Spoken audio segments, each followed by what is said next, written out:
अस्सलामुअलैकुम and welcome back to the channel. Last time हमने resonance energy of benzene discuss की थी और एनर्जी डिफरेंस को हमने रेजोनेंस एनर्जी कहा था और वजह ये बताई थी कि बेंजीन के पाई इलेक्ट्रॉन्स एक्सटेंसिव डीलोकलाइजेशन में इन्वॉल्व हो जाते हैं, जिसकी वजह से जो एनर्जी गैप है वो -358 किलो जाउल पर मोल से जंप करके -208 किलो जाउल पर मोल पे आ जाता है और 150 किलो जाउल पर मोल अमाउंट ऑफ एनर्जी डिफरेंस निकलता है, जिसे हम रेजोनेंस एनर्जी कहते हैं। आज हमने उस रेजोनेंस मेथड को डिस्कस करना है।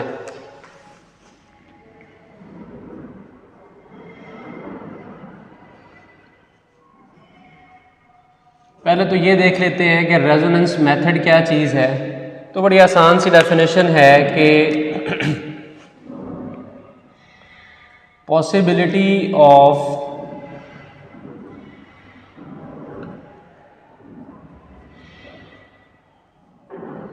different pairing scheme of valence electrons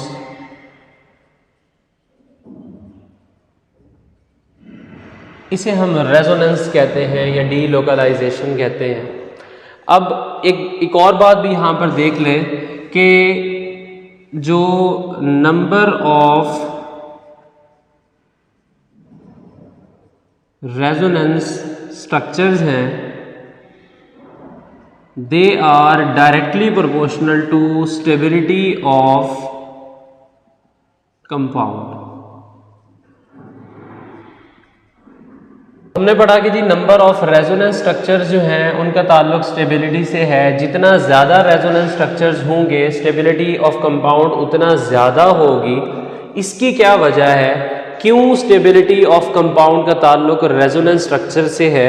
उसकी वजह डियर स्टूडेंट्स ये है कि ये रेजोनेंस जो है that is possibility of different pairing scheme of valence electrons. Valence electron जो हैं वो क्या करते रहते हैं, अपनी पोजीशंस चेंज करते रहते हैं, जिसकी वजह से पॉइंट ऑफ अटैकिंग रिएजेंट को फाइंड करना बहुत मुश्किल हो जाता है।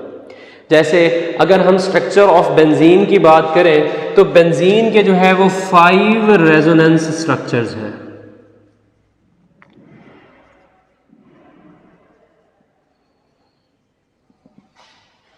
अब ये 5 रेजोनेंस स्ट्रक्चर्स क्या चीज़ें हैं, ये 5 मैं यहाँ पे ड्रॉ कर देता हूँ।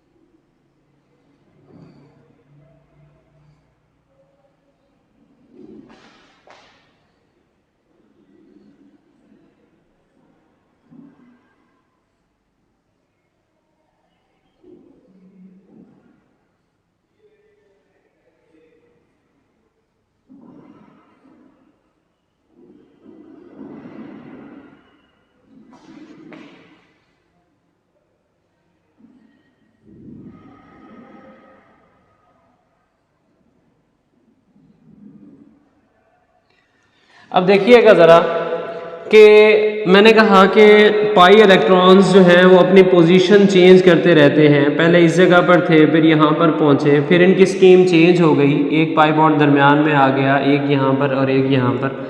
तो अटैकिंग रिएजेंट के लिए जितने ज़्यादा नंबर ऑफ रेजोनेंस स्ट्रक्चर्स हैं इसका मतलब डीलोकलाइजेशन उतनी ज़्यादा हो रही है। अगर डीलोकलाइजेशन उतनी ज़्यादा हो रही है तो इसका मतलब ये हुआ कि अटैकिंग रिएजेंट को स्पेस ही नहीं मिलेगी कि वो आकर अटैक कर सके। For example attacking reagent is approaching from this side and meanwhile the pi electron change their position to this.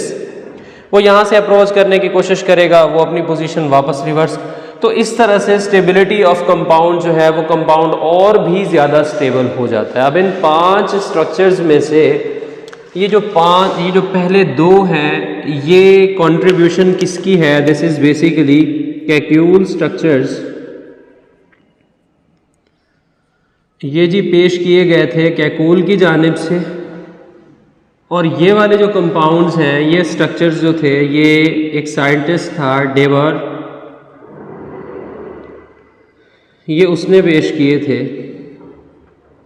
बहरहाल ये कंपाउंड स्ट्रक्चर ऑफ बेंजीन को वेरीफाई तो करते हैं, लेकिन अगर हम इनकी एक्चुअल कंट्रीब्यूशन देखें toward actual structure of benzene, तो इन तीन की जो है वो पोजीशन बहुत जो है वो डिफरेंट हो जाती है। क्योंकि देखें ज़रा, अगर हम इसकी नंबरिंग करें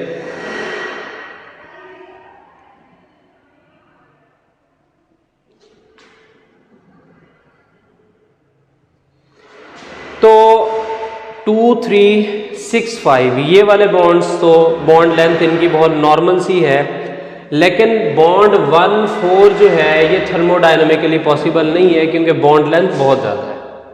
इसी तरह 2, 5 बॉन्ड जो है ये वाला बॉन्ड लेंथ भी इम्पॉसिबल है, पॉसिबल नहीं है।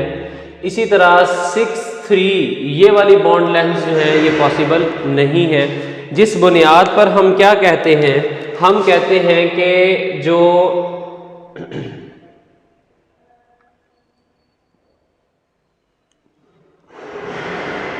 has less contribution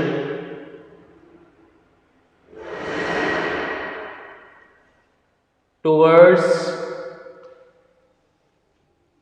actual structure,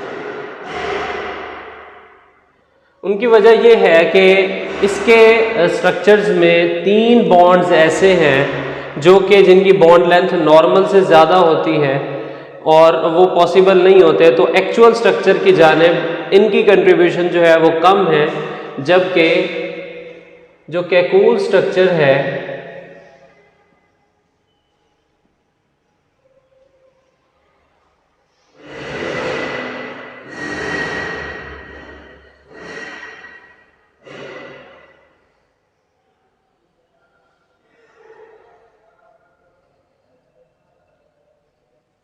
towards actual structure. अब जो जाना माना स्ट्रक्चर है बेंजीन का वो ये है कि बेंजीन है cyclic structure with 3 alternate double bonds which are in conjugation with each other, and every carbon is sp2 hybridized। और इसी स्ट्रक्चर को जो है वो हम किस तरह से रिप्रेजेंट किया करते हैं, हम दरमियान में एक सर्कल ड्रॉ कर देते हैं और इस तरह से स्ट्रक्चर को बताया जाता है। इसे मैं आपको एक मॉडल की फॉर्म में दिखाता हूँ।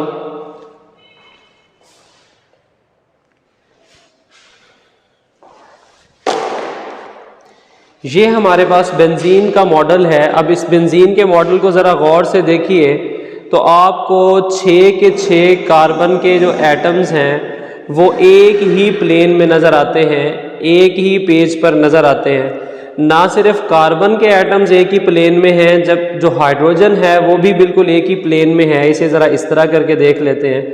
तमाम के तमाम जो हाइड्रोजन एटम्स हैं वो एक ही प्लेन में मौजूद हैं, और पाई बॉन्ड्स जो हैं वो अल्टरनेट पोजीशंस पर मौजूद हैं, एक यहाँ पर, एक यहाँ पर और एक यहाँ पर, और ये कॉन्टीन्यूसली अपनी पोजीशन जो है ये क्या करते रहते हैं, चेंज करते रहते हैं। एक बार फिर ये मैं ज़रा करीब से दिखा देता हूँ आपको कि ये स्ट्रक्चर है 3 dimensional structure of benzene in which it is clearly shown that all hydrogen and carbon atoms are in one plane and pi bonds are present at alternate positions and are involved in extensive delocalization with each other।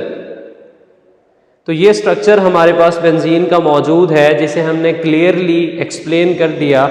अब यहाँ तक जो चीज़ें हमने discuss करनी है उनमें stability of benzene सबसे ज़्यादा इम्पॉर्टेंट है। वो जो हमने शुरू में पढ़ा था कि कुछ पाई जो बॉन्ड्स हैं, डबल बॉन्ड्स की मौजूदगी कुछ रिएक्शंस जो अल्कीन्स देती है इसे भी देने चाहिए थे, लेकिन ये वो रिएक्शंस नहीं देती।